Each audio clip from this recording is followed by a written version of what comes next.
오늘 우리가 데살로니가전서 2장 13절 말씀을 읽었습니다. 비록 짧은 한 절을 읽었지만 이 데살로니가전서 2장 13절 이 짧은 한 절 속에는 데살로니가 교회가 어떻게 세워졌는지, 세워질 수 있었던 비밀을 우리에게 설명해 주고 있습니다.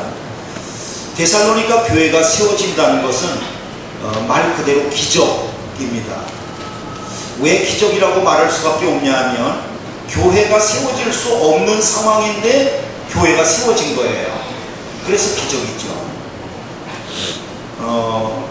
바울이 복음을 전하러 데살로니가에 들어갔을 때에는 그는 이미 몸과 마음이 지칠 대로 다 지쳐서 정말 어떻게 할 바를 알지 못할 그럴 때였었어요.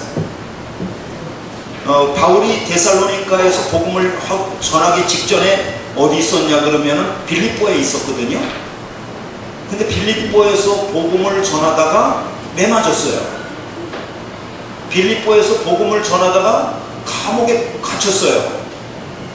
그리고 풀려나가지고 그리고서 어디로 왔냐면 데살로니가 이웃 마을로 온 거예요. 근데 데살로니가도 바울을 반대하는 그러한 분위기는 변함없었어요. 데살로니가에 한 회당에서 유대인들에게 복음을 전하였는데 그곳에 있는 유대인들이 이 사람은 우리가 받지도 못할 이상한 풍속을 전한다, 이렇게 백성들을 갖다가 선동하면서 특별히 시장에 있는 그런 깡패들을 데리고 와가지고 바울이 머물고 있는 집을 습격한 거예요. 그래서 바울은 거기에서 도망치다시피 빠져나와가지고 그 아랫마을인 베레아로 왔고, 베레아에서 또 그리고 아테네로 왔고, 그 다음에 아테네에서 또 움직여서 고린도로 이렇게 내려온 거예요. 그러니까 데살로니가에 있었던 기간은 세 안식일, 다시 말하면 3주밖에 머물지를 못했던 거죠. 바울은 데살로니가를 떠나면서 굉장히 아쉬움이 많았어요. 어떤 아쉬움이었냐면 이런 거죠. 정말 아쉽다. 내가 데살로니가에 3주가 아니라 그거보다 조금만 더 있었다고 한다면, 머물렀었다고 한다면, 그리고 더 많은 사람들에게 복음을 전했다고 한다면 데살로니가의 교회가 세워질 수 있었을 텐데 어떻게 3주 너무 짧다. 그러면서 그 아래 베레아 마을로 내려갔던 거죠. 그런데요, 바울이 그 고린도에 머물고 있는 동안에 아주 기쁜 소식을 듣게 됐어요. 그것은 뭐냐면 데살로니가에서 내려올 때 그곳에 남겨두고 온 사람들이 있었는데 바울의 동역자인 실라와 디모데였었어요. 그들이 이제 조금 더 머물다가 이제 바울을 만나기 위해서 고린도로 내려왔는데 이런 소식을 전해주는 거예요. 데살로니가에 교회가 생겼어요. 교회가 세워졌어요. 그리고 그들의 믿음이 얼마나 좋은지 그 데살로니가 근처에 있는 그 마게도냐 지방에 아주 선한 소문이 났어요. 그리고 거기뿐만 아니라 고린도에 속해 있는 그 아래 지방인 그 아가야 지방인데 거기까지도 그들의 선한 믿음의 소문이 났어요. 이런 얘기를 들은 거예요. 그러니까 바울은 깜짝 놀랐죠. 야, 3주밖에 안 되는데 나는 데살로니가에서 몇 주만 더 있으면 교회가 세워질 거라고 생각했는데 3주밖에 없었는데도 불구하고 거기에 교회가 세워졌다니, 그리고 거기에 있는 사람들의 믿음의 선한 소문이 마게도냐와 아가야 지방에까지 소문이 나다니, 야, 이거 정말 이럴 수가 있는가? 어떻게 이럴 수가 있지? 바울은 굉장히 놀랐던 거예요. 그러면서 바울은 어떻게 해서 교회가 세워질 수 있었을까? 이렇게 한번 생각을 해봅니다. 그러면서 내가 전하는 말이 능력이 있어서 저 데살로니가에 있는 사람들이 감동을 받아가지고 비록 짧은 3주지만 벌써 그때의 그 변화를 받은 것은 아닐까, 이런 생각도 해봐요. 그리고 또 다르게는 이렇게 생각해봐요. 아니야, 내가 전한 것보다도 복음 자체에 워낙 능력이 있어서 복음 자체가 떨어지기만 하면 그 사람들에게서 교회가 얼마든지 일어날 수 있어. 막 이렇게 생각을 해봐요. 이런 생각 저런 생각 해보다가 그때 이 바울이 귀중한 것을 깨달아요. 그것은 뭐냐 하면 복음도 능력이 있고 전하는 사람도 능력이 있지만 그거보다 더 중요한 것, 그것은 뭐냐면 그 말씀을 받는 데살로니가 교인들의 그 말씀 받는 태도가 달랐다는 거예요. 그 말씀 받는 태도가 달랐다는 거예요. 그 태도가 어땠냐 그러면 오늘 우리가 2장 13절 읽었는데 다시 한번 읽어보겠습니다. 2장 13절입니다. 같이 프레젠테이션에다가 썼습니다. 한 절 한 절씩만 올려주시겠습니다. 하나씩만. 고린도후서 10장 16절은 다음번에 올려주시고요. 한 개씩만. 이러므로 시작. 이러므로 우리가 하나님께 끊임없이 감사함은 너희가 우리에게 들은 바 하나님의 말씀을 들을 때에 사람의 말로 받지 아니하고 하나님의 말씀으로 받음이니 진실로 그러하도다. 이 말씀이 가운데서 역사하느니라. 그렇게 됐어요. 여러분, 데살로니가 교회 교인들이 바울이 전하는 하나님의 말씀을 전할 때 저 사람이 전하고 있구나 이렇게 받은 게 아니라 누구의 말씀으로 받았대요? 하나님의 말씀으로 받았대요. 이게 열쇠예요. 이게 비밀이에요.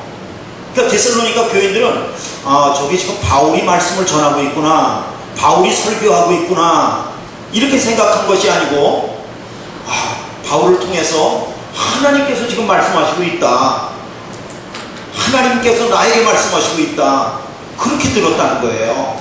그렇게 들었더니 데살로니가에 교회가 설 수 있었다는 것을 우리에게 말씀하고 있습니다. 그래서 우리 믿는 사람들 오늘도 마찬가지죠. 우리가 하나님의 말씀을 들을 때 그걸 설교라고도 그러는데 이 선포되는 이 말씀을 유일무 씨가 말씀하신다, 유일무 씨께서 개인적인 생각을 말씀하신다, 그러면 역사가 일어나질 않아요.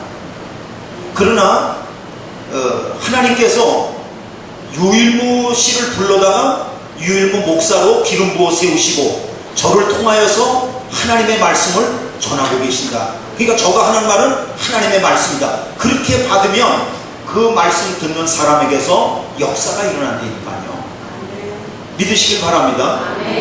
그래서 거기에 뭐라 그래? 진실로 그러하도다. 이 말씀이 또한 너희 믿는 자 가운데에서 뭐 하느니라? 역사하느니라. 일하신다는 거예요. 일하신다는 거예요. 그것을 하나님의 말씀으로 받을 때 우리는 막연하게나마 이렇게 생각하는 경향이 있어요. 그것은 뭐냐면 데살로니가에 비록 짧은 3주밖에 안 되지만 바울이 전하는 그 말, 설교 내용 이런 것들이 굉장히 아주 좋아서 교회가 세워질 수 있었을 거야. 그러니까 데살로니가 뿐만 아니라 빌립보 또 뭐 고린도 그가 가서 에베소 거하는 곳마다 말씀을 전하는 곳마다 교회가 세워질 수 있었지. 그가 말씀을 잘 못 전하는데 어떻게 교회가 세워질 수 있단 말이야? 바울이 너무 겸손해서 뭐 그렇게 말씀을 받았다, 그 사람들이 하나님의 말씀으로 받았다지 바울도 막 능력이 있었을 거야, 막 그렇게 생각을 하는 경향이 있어요. 그런데 성경을 읽어보면은 바울이 잘 말을 못했대요. 목사님 그 개인적인 생각 아니에요? 그게 아니고 그 바울이 고린도 교회에다가 보내는 편지 속에 고린도 교회 교인들이 바울이 설교할 때 어떤 평가를 하고 있었는지 어떤 느낌을 가졌었는지를 소개하는 글이 있어요. 그게 어디냐 그러면 고린도 후서 10장 10절입니다. 한번 보시겠어요? 고린도후서 10장 10절 시작. 그들의 말이 그의 편지들은 무게가 있고 힘이 있으나 그가 몸으로 대할 때는 약하고 그 말도 시원하지 않다 하니, 그렇게 되어 있습니다. 그러니까는 바울이 쓰는 편지 글, 그러니까 바울이 글을 잘 썼던 것 같아요. 그건 확실해요.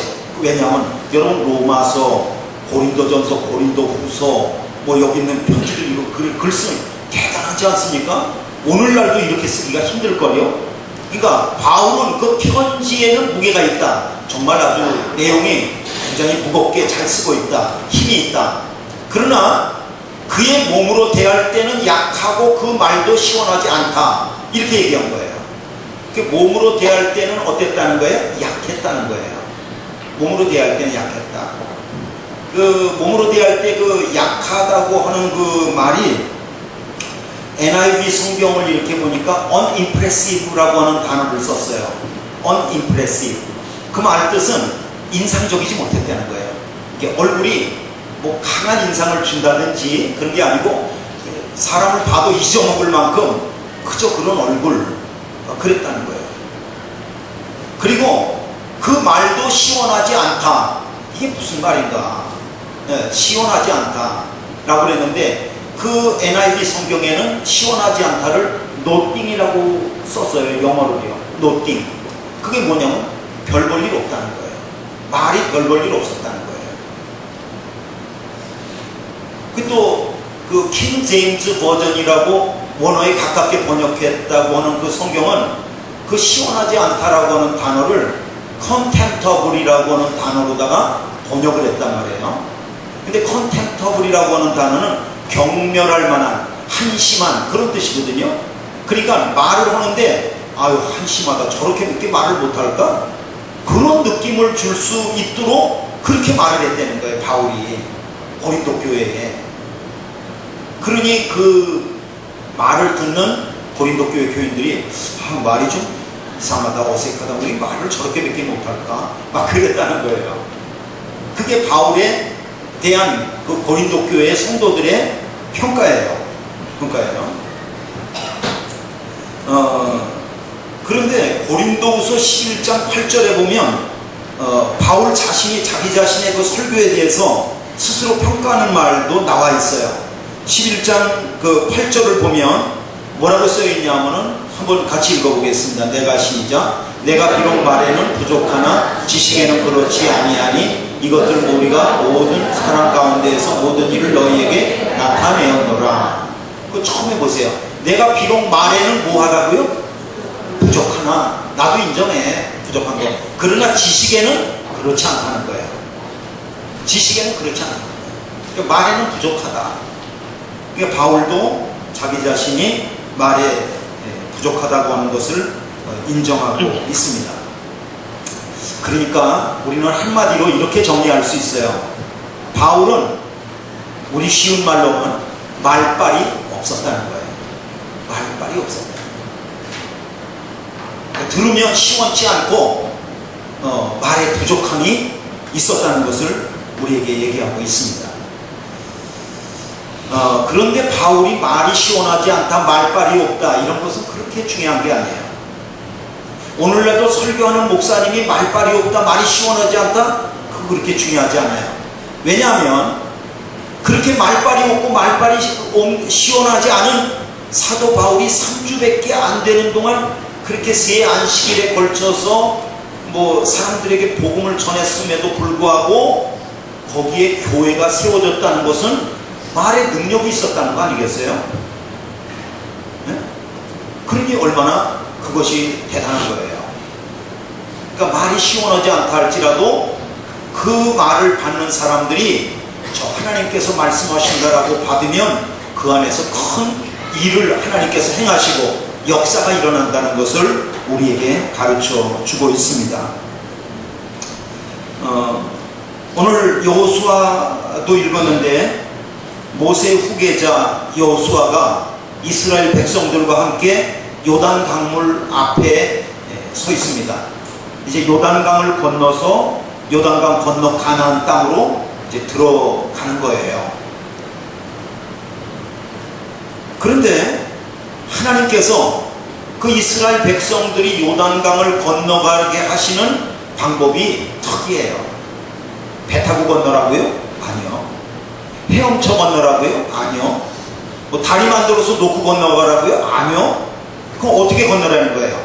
하나님께서 요단강을 건너게 하시는 방법은 제사장들이 하나님의 그 언약궤를 갖다가 어깨에 메고, 그러고서 어깨를 맨 제사장들이 첫 발을 요단강에다가 들이대면 요단 강물이 멈춘다는 거예요.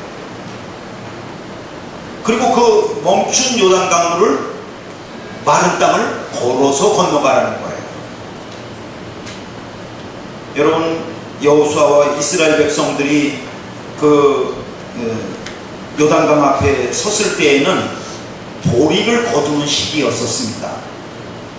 그리고 보리를 거두는 시기에는 저 북쪽에 있는 헬몬산에서 눈이 녹으면서 그 눈 녹은 물들이 흘러내려오고 점점 불면서 요단강이 흘러 넘치는 그런 때였었어요. 그런데 그렇게 넘치는 물을 무슨 상식적인 방법이 아니고, 그리고 여호와를 맨 제사장들이 그 발을 대는 순간에 요단강이 멈춰진다는 거예요. 멈춰진다는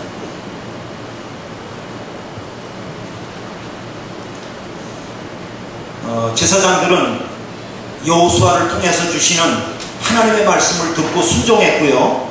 그리고 그들의 발을 요단강에다가 이렇게 발을 디딜 때에 물길이 끊어졌고 그 마른 땅을 갖다가 이스라엘 백성들이 건너간 것을 믿으시길 바랍니다. 여러분, 좀 특이하지 않습니까? 제사장들이 발을 물에 담그는 것도 중요하지만 그거보다 더 중요한 게 있어요. 그것은 뭐냐면 제사장들이 메고 있는 그 언약궤가 중요한 거예요. 언약궤가 중요한 거예요. 그 언약궤, 여호와의 궤라고 하는 것은 말 그대로 나무 박스예요. 나무 박스예요. 크기는 어느 정도 하냐면 높이가 한 허리 정도에 와닿을 만큼 한 70cm 정도 되고요. 그리고 가로 세로가 70cm, 120cm 정도 될 만큼, 어떻게 말하면 우리가 어렸을 때 보았던 사과 괴짝 한 4개 정도, 사과 괴짝 4개를 이렇게 포개서 쌓아놓은 것 같은 그런 정도 사이즈의 그렇게 큰 상자가 아니에요. 그리고요, 그 언약궤 여호와의 궤라고 하는 것은 그 재료가 무슨 높은 산 꼭대기에 올라가서 무슨 백향목을 베어다가 만든 그러한 궤가 아니에요. 그러면 뭐로 만들었냐 그러면 시띠나무로 만든 거예요. 시띠나무라고 하는 것은 우리말로 번역하면 아카시아 나무라고 그러는 거예요. 무슨 멋진 나무고 그런 게 아니고 이 길가에 흔히 볼 수 있는 아카시아 나무인 거예요. 아카시아 나무는 아시다시피 가지가 삐죽삐죽 나와갖고 사람들이 다 싫어해요. 그리고 그거 갖고 제목으로 쓸 수도 없어서 땔감으로 쓰는 게 아카시아 나무예요. 그런데 그 아카시아 나무를 갖다가 다듬어가지고 그것으로 하나님의 언약궤를 만든 거예요. 그렇게 볼품이 없는, 그리고 사이즈도 작은 그러한 나무 괴짝이에요. 그런데 그 나무 괴짝을 요단강 한가운데 놨더니 요단강 물이 내려오다가 멈춰선 거예요.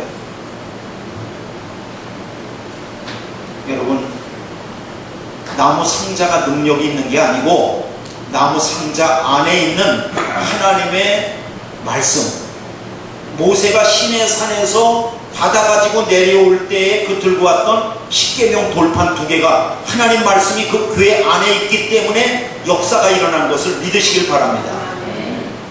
하나님 말씀이 중요한 거예요. 하나님 말씀이 중요한 거예요. 그러므로 우리는 이렇게 말할 수 있어요. 나는 비록 보잘것없다 할지라도, 나는 비록 부족하다 할지라도, 나는 가진 것이 비록 없다 할지라도, 또 나는 배운 것이 모자라서 또 가방끈이 짧다 할지라도 내 안에 하나님의 말씀이 계시고 내 안에 예수 그리스도께서 확실히 계신 것을 보기만 하면 하나님께서 내 안에서 일하시고 큰 역사를 일으키시는 것을 믿으시길 바랍니다. 이것이 하나님의 말씀이 가지고 있는 능력이에요.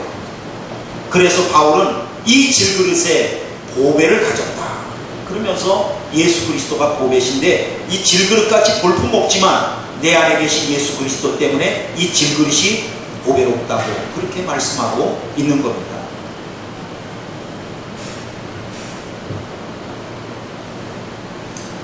저는 예수님의 모습을 생각해 볼 때가 있어요. 예수님은 어떤 모습이셨을까? 어떤 모습이셨을까?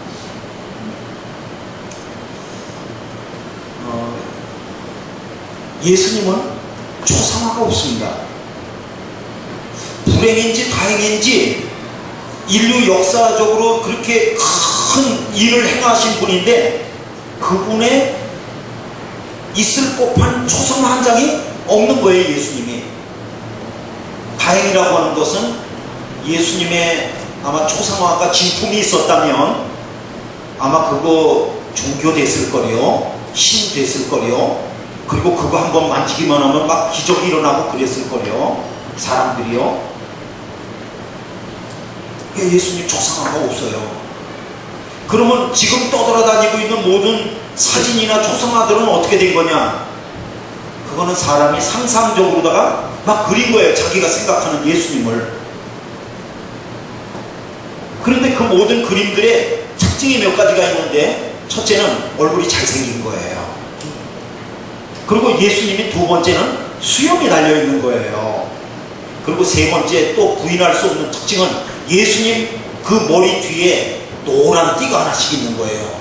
그걸 갖다가 이러면서 우리는 후광이라고 부르거든요. 그러니까 노란 그 빛이 났다는 거예요. 그러니까 여기다가 노란 띠를 갖다가 이렇게 둘른 거 사진에다 그런 걸 붙이는 거예요.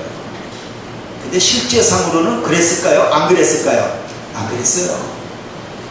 예수님은 얼굴도 그렇게 뛰어나지 않았을 거예요. 만약에 얼굴이 뛰어나게 미남이었으면 반드시 사람들이 초상화를 그려놨을 겁니다. 얼굴이 별 볼 일 없어서 안 그랬습니다. 그리고 예수님은 뭐 날씬한 것 같은데 제가 볼 때는 뚱뚱했을 것 같습니다. 이거는 제가 보질 않았으니까. 왜냐하면 예수님 누가복음에 보면 그런 게 있거든요. 예수님은 먹기를 탐하고 포도주를 즐기는 자라, 이렇게 얘기가 나왔어요. 그럼 먹기를 탐하고, 탐하는 것은 보통 먹는 게 아니고 굉장히 개걸스럽게 맛있게 잡수셨다는 거거든요. 아 맛있다 맛있다 그러면서요, 거기다가 포도주까지 즐겨갖고 드셨다 그러면은 살찐 것임에 분명합니다. 근데 그거는 그렇게 중요하지 않아요. 그렇게 중요하지 않아요. 그 당시에 있는 모든 사람들이 예수님이 별 볼 일 없이 생겨갖고 그래서 그렇게 크게 무슨 뭐 그리스도라고 생각할 만한 그런 점이 없었다는 거예요. 여러분, 예수님께서 여기 만약에 빛이 나셨다 그러면 그 당시에 예수님을 그리스도라고 인정하고 안 믿을 사람들이 누가 있었겠어요? 다 믿었겠죠. 근데 그렇지 않았거든요. 예수님의 외모에서 그렇게 많은 사람들에게 인상 깊게 해줄 만한 요소가 없었다는 것을 어떻게 알 수 있냐 그러면, 예수님께서 나사렛 고향 동네 방문한 기록의 이야기를 보면은 알 수 있어요. 예수님께서 그 공생의 기간 동안에 예수님 고향인 나사렛을 방문하신 거죠. 30년 동안 자라온 고향입니다. 그 고향에 가서 회당에서 하나님의 말씀을 가르치셨어요. 그때 하나님의 말씀을 가르쳤을 때 그 동네 사람들의 반응이 뭐냐면, 마태복음 13장 54절로 56절에 기록이 나와 있는데 한번 같이 읽겠습니다. 시작. 그들이 놀라 이르되 이 사람의 이 지혜와 이런 능력이 어디서 났느냐? 이는 그 옥수의 아들이 아니냐? 그 어머니는 마리아, 그 형제들은 야고보, 요셉, 시몬, 유다라 하지 않느냐? 그 너희들은 다 우리 함께 있지 않느냐? 그런즉 이 사람의 이 모든 것이 어디에서 났느냐 하고, 이렇게 나와 있어요. 그러니까 예수님을 바라보면서 그 말씀의 능력을 보고 깜짝 놀라야 되는데, 예수님을 너무 형편없이 보면서 어떻게 저 사람에게서 저런 게 나올 수 있지? 그래서 나중에는 어떻게 했어요? 예수님을 미쳤다고 그런 거예요. 성경에 보니까 미쳤다 하면요.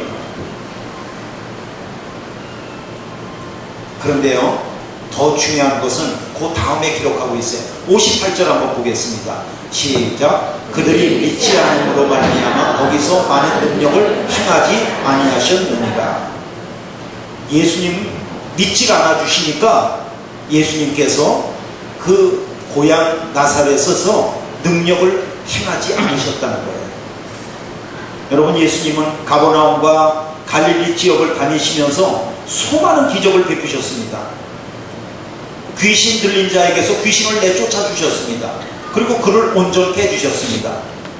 그리고 병든 자들, 오늘날도 의사가 고치기가 힘든 그런 병든 자들을 찾아가셔서 그들의 병들을 갖다가 고쳐주셨어요. 그리고 심지어는 죽은 자들도 살려주셨어요. 대단하죠. 대단한 기적입니다. 그런데 나사렛이라고 하는 고향 동네에서는 그 어떤 기적도 베풀지 않으신 거예요. 예수님께서 어떤 기적도 베풀지 않으신 것이 아니라 사람들의 믿지 않음을 인하여서 예수님의 능력이 흘러나가지가 못한 거죠. 그러니까 하나님의 일하시도록 하지를 못하고 하나님을 제한한 거죠. 예수님을 제한한 거예요. 우리가 예수님을 갖다가 육신으로만 볼 때에 예수님에게서 그 능력이 흘러나오지 못합니다.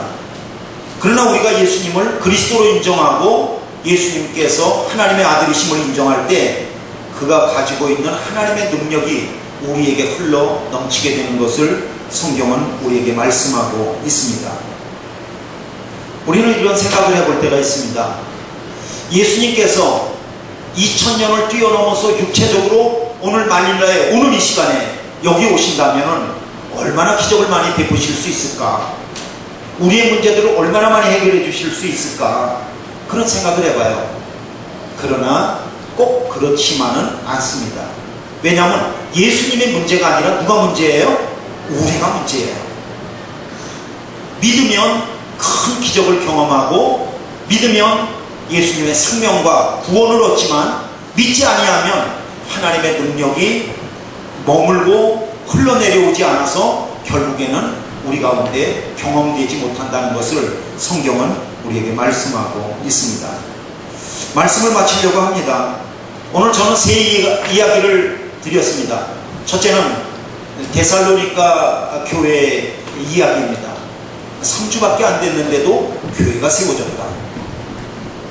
또 두 번째는 여호수아와 이스라엘 백성들이 볼품없는 그 언약궤, 그럼에도 불구하고 그 언약궤가 하나님의 말씀을 담고 있어서 요단강에서 그 물길을 멈추게 하는 큰 능력을 베푸셨다.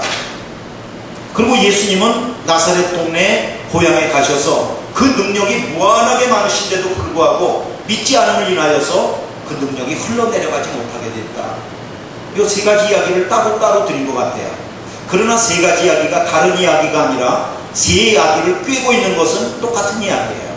그것은 뭐냐 하면 말씀을 담고 있는 그릇을 인하여서 넘어지지 말고 말씀 안에 담겨있는 그 하나님의 생명의 말씀을 우리가 꿰뚫어보고 그 말씀으로 내 말씀을 삼으면 나에게서 그 말씀이 가지고 있는 생명과 능력이 내 삶 속에서 풍성하게 흘러넘친다는 거예요. 믿으시길 바랍니다. 그러므로 우리의 눈을 떠서 그리스도를 보게 하시고 또 우리의 눈을 떠서 하나님의 말씀을 보실 수 있길 바랍니다. 그리고 그 말씀이 내 말씀이고 그 말씀을 내가 간직하고 내 말씀에 내 삶에 적용할 때 하나님의 말씀은 살았고 운동력이 있어 좌우의 날선 어떤 것도 예리하다고 부르셨는데 또 혼과 영과 관절과 골수까지 찔러 쪼개기까지 한다고 그러셨는데 그 살아있는 능력 있는 생명의 말씀이 늘 우리의 순수한 믿음과 그 말씀을 갖다 내가 받으려고 하는 사모하는 열심으로 말미암아 그 말씀의 능력이 여러분의 또 저의 삶에 우리 교회 또 여러분의 가정 가운데 흘러넘치시는 역사가 있으시기를 주님의 이름으로 축원합니다. 하나님 아버지 은혜와 사랑을 감사합니다. 하나님의 생명의 말씀을 우리가 늘 사모하여서 그 말씀의 능력이 우리의 영혼 가운데 흘러넘치고 우리의 삶과 인격을 지배하게 하시며 참으로 우리의 가정과 모든 사업의 장 가운데에서 하나님 아버지여 하나님의 귀한 열매들을 맺어가게 하여 주시옵소서. 예수님의 이름으로 기도하였습니다. 아멘.